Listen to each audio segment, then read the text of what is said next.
আসসালামু আলাইকুম সুপ্রিয় দর্শক, তন্নিস কুকিং অ্যান্ড ব্লগ চ্যানেলে আপনাদেরকে স্বাগতম জানাচ্ছি আরও একবার। বরাবরের মতো হাজির হলাম নতুন আরও একটি রেসিপি নিয়ে।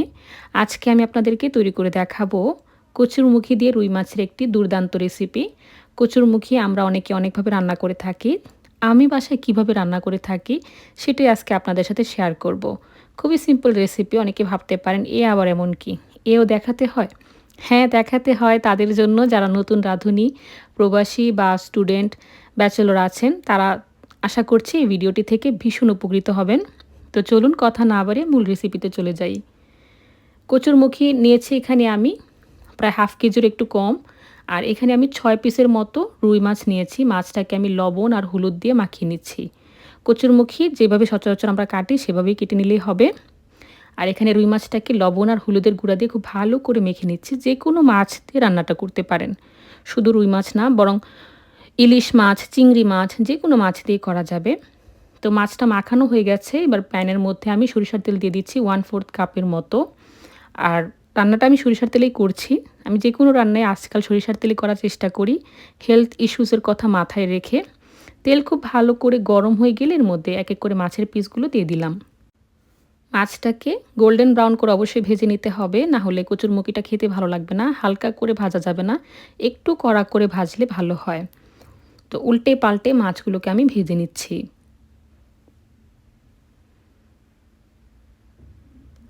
মাছগুলো ভাজা হয়ে গেছে, আমি একটা প্লেটে তুলে রাখছি।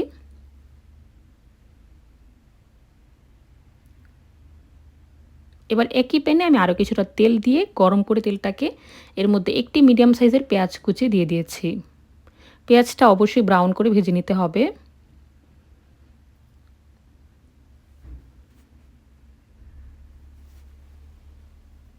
পেঁয়াজটা ব্রাউন কালার হয়ে গেছে, খেয়াল করে দেখুন, তবে পুড়ে যায়নি।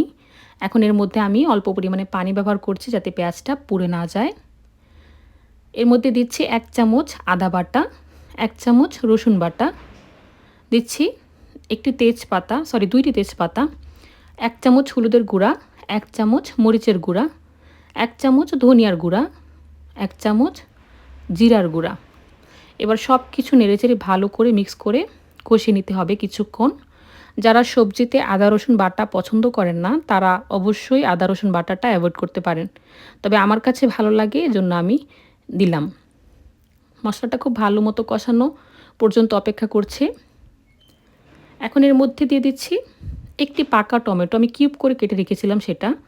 টমেটোটা চাইলে স্কিপ করতে পারেন, তবে দিলে টেস্টটা ভালো আসে। আর একটা জিনিস মাথায় রাখবেন, টমেটো কিন্তু দেওয়ার পরে কচুরমুখিটা সিদ্ধ হতে একটু টাইম লাগে। তো এটা বুঝে শুনে ব্যবহার করবেন। আর পানির পরিমাণটা অবশ্যই ব্যবহার বেশি করতে হবে কচুরমুখিতে, এতে করে টাইমটা বেশি লাগলেও কচুরমুখি সুন্দরভাবে সিদ্ধ হয়ে যায়। এখানে আমি ভালো করে মশলার সাথে টমেটোটা কষিয়ে নিলাম। এবার এই পর্যায়ে আমি কচুরমুখি বা গাটি কচু দিয়ে দিলাম।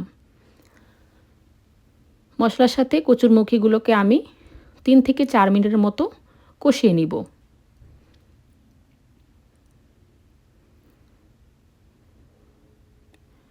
অনেকেই আছেন যারা কচুরমুখী একটু ভাপিয়ে নেন বা একটু ভেজে তারপর রান্না করেন, সেটাও করা যায়। তবে আমি সরাসরি কষিয়ে রান্না করি। আর এখানে আমি লবণটা দিয়ে দিচ্ছি 1.5 চামচের মতো, মানে স্বাদ বুঝে দিলাম। তো কচুরমুখিটা কিন্তু 3 থেকে 4 মিনিট ধরে আমি কষিয়ে নিয়েছি। আর এই পর্যায়ে এর মধ্যে আমি ঝোলের জন্য পানিটা ব্যবহার করব। ঝোলের জন্য পানির পরিমাণটা আসলে ওভাবে বলা যায় না, একটু বাড়তি নেবেন, যেহেতু টমেটো ব্যবহার করা হয়েছে সেদ্ধ হতে একটু টাইম লাগবে। তো একটু পরিমাণে বেশি নিয়েছি ঝোলটা। 5টির মতো কাঁচামরিচ দিয়ে আমি ঢাকনা দিয়ে এটাকে ঢেকে রান্না করতে দিব। মিডিয়াম হিটে রেখে অবশ্যই রান্নাটা করতে হবে। হাই ফ্লেমে রাখলে কচুরমুখিটা সেদ্ধ হতে একটু টাইম লাগবে, পানিটা শুকিয়ে যাবে। তো নেড়েচেড়ে নিচ্ছে,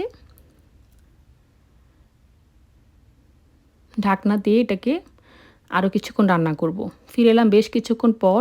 কচুরমুখিটা অলমোস্ট 60% সেদ্ধ হয়ে গেছে। এই পর্যায়ের মধ্যে আমি ভেজে তুলে রাখা মাছগুলো দিয়ে দিচ্ছি।